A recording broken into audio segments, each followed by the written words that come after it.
This is Up to Date on KCUR 89.3. I'm Steve Kraske. Heart Health Awareness Month is coming to an end, but not before we learn about a little-known heart condition that mostly affects healthy women. Spontaneous coronary artery dissection, or SCAD, is a spontaneous tearing of the coronary artery wall. And like the name suggests, it's spontaneous, and doctors have yet to figure out the cause. But today, it's the number one cause of heart attack for women under 50 in this country. Today, we'll talk about it with SCAD survivor Nancy Holland. She's had 3 of the unexplained cardiac events in 3 years. Nancy, welcome to the show. Nice to have you here. Thank you very much. Good to be here. Also with us is Dr. Anna Grodzinsky. She's a cardiologist at St. Luke's, which is one of the only hospitals in the region with physicians specially trained to recognize and treat SCAD. Dr. Grodzinsky, good to have you. Welcome back. Thank you very much, Steve. Well, Nancy, I'm so sorry you've had to deal with this. You've had a heart condition called SCAD. It's caused you to have 3 cardiac events in 3 years. Doctors say it could happen again. How nerve-wracking is this for you and for your family? Well, it's something that we have learned to live with. I bet. Doctors say it may never happen again, but it may happen in the parking lot this afternoon. So you start to... It adjusts to being your normal. I wish I could say that there was one day that it's not part of my mindset in some way, but unfortunately it is something that I think of when I open my eyes in the morning, and at night I'm thankful that I get to sleep in my bed versus an ICU bed. So, how successfully do you think you are managing your own emotions around this thing? I think I've been successful after the fact. When I had my last event, it took quite some time to recover emotionally. Something that my cardiologist said at the time was, you will heal physically from this a lot faster than you will emotionally.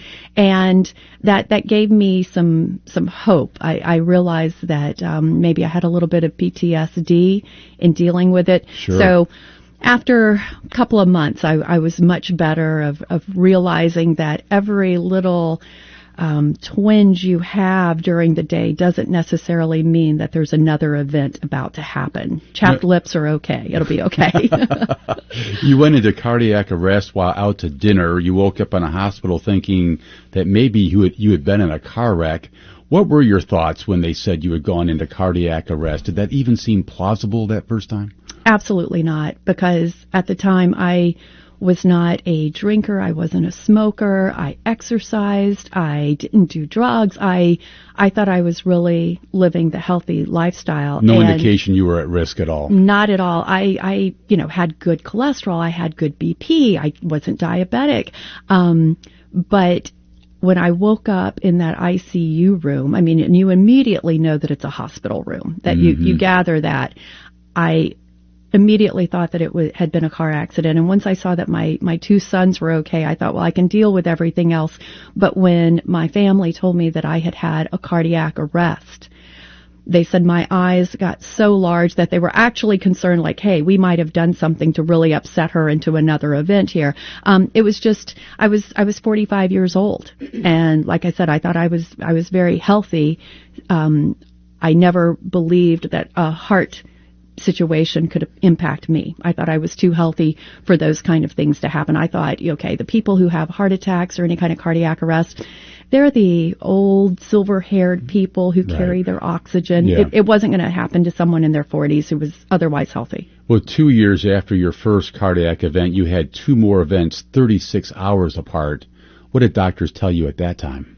I was actually out of the country when those 2 events happened. And I was actually in a country that didn't speak English. It was in French Polynesia. So there was a lot of Google Translate. There was a lot of stuff getting lost in translation. But they hinted at something called FMD, which is fibromuscular dysphagia. And they said what we're seeing with your arteries goes hand in hand with this situation or this phenomenon called SCAD. So they were the first ones to mention it to me. Use that acronym for you. Yes, and immediately you start Googling. And, when you're Googling which things. oftentimes is a big mistake. It's the worst thing you can do because obviously you start reading things that, are very, very scary, especially when you're half a world away. But when I got back to the United States, I immediately started looking for a SCAD specialist to determine, is this indeed what I have? And how do we move forward from this? Well, Dr. Grodzinsky, we're talking here about spontaneous coronary artery dissection. It's called, the acronym is SCAD. My guess is not a lot of people have heard of it. What is it?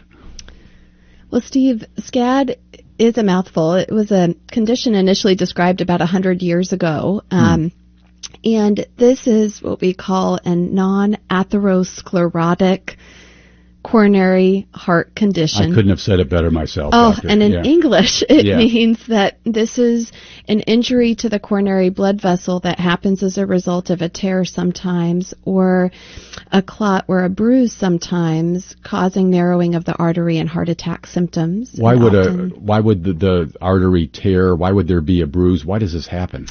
So when it is spontaneous, this means that it's not related to plaque in the artery or injury with instruments in the artery. Sometimes, and this is still an area of intense study, the theory is that there is a genetic predisposition to this condition. There are some genetic changes that can be linked or associated, but not necessarily a cause uniquely of this condition. And that then there are environmental triggers in some of our patients.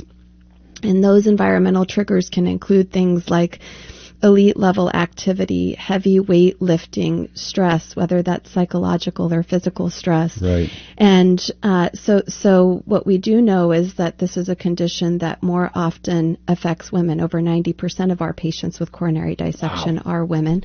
And so there's felt for that reason to be also a hormonal influence. We know that this is a condition that is the leading cause of heart attack around pregnancy and frequently around perimenopause. So those hormonal influences. Is it a heart attack?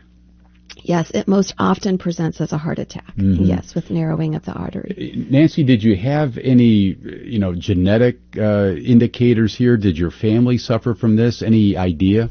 No, I had no idea. My dad, as he's grown older, he's had heart issues, but at the time when I was having my stuff, we had no idea whatsoever that I had any kind of heart issues. Yeah. Nancy, doctors had 3 cardiac events in a matter of just a few years. It's startling stuff. Are there symptoms people like Nancy should be on the lookout for to know something like this might happen again?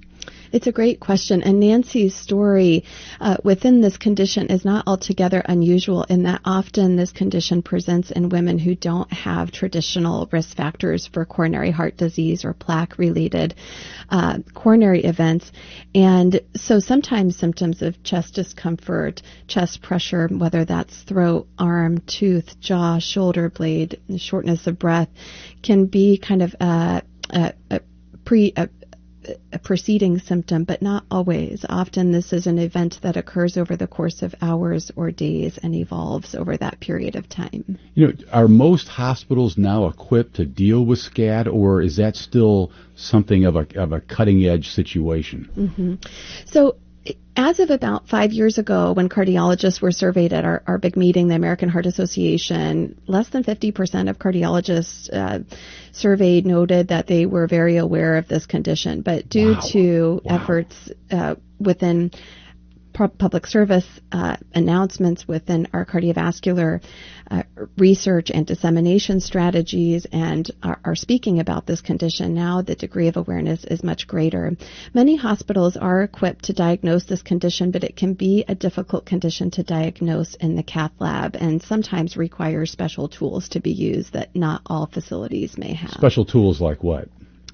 Those tools might include special intravascular, what we call blood vessel imaging in the cath lab above and beyond catheters alone. Putting a camera up the arteries, the kind of thing? Yeah. Exactly, yes. During that coronary angiogram where the diagnosis is made most often, sometimes additional tools like ultrasound are needed. Is it possible to diagnose this before it would occur for the first time?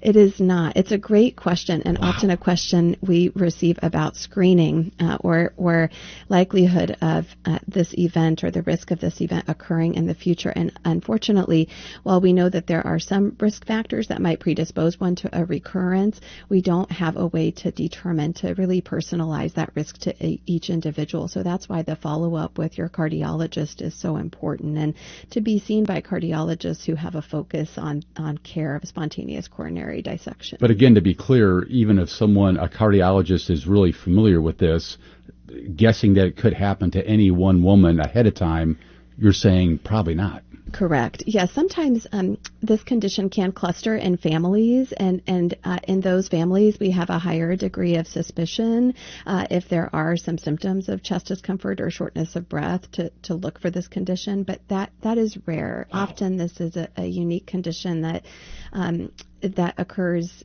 in a unique individual outside of a family pattern. Well, Nancy, you got really lucky because there was a young manager working at the restaurant where you collapsed during your first cardiac arrest who knew CPR. Yes. How important was that? Oh, my goodness. He is truly my hero. He was a 25-year-old restaurant manager who had learned CPR once he became the manager of the restaurant. His mom had insisted upon it.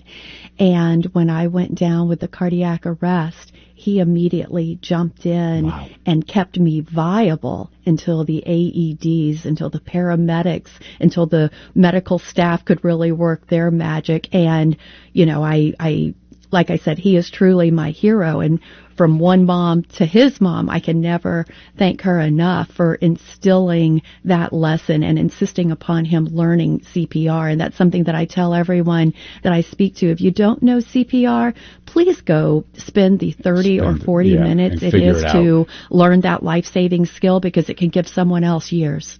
Well, that's SCAD survivor Nancy Holland, also joined by Dr. Anna Grodzinsky, a cardiologist over at St. Luke's. Thank you both for sharing your story. And Nancy, we're pulling for you. All the best to you. Thank you. Thank you very much. You bet.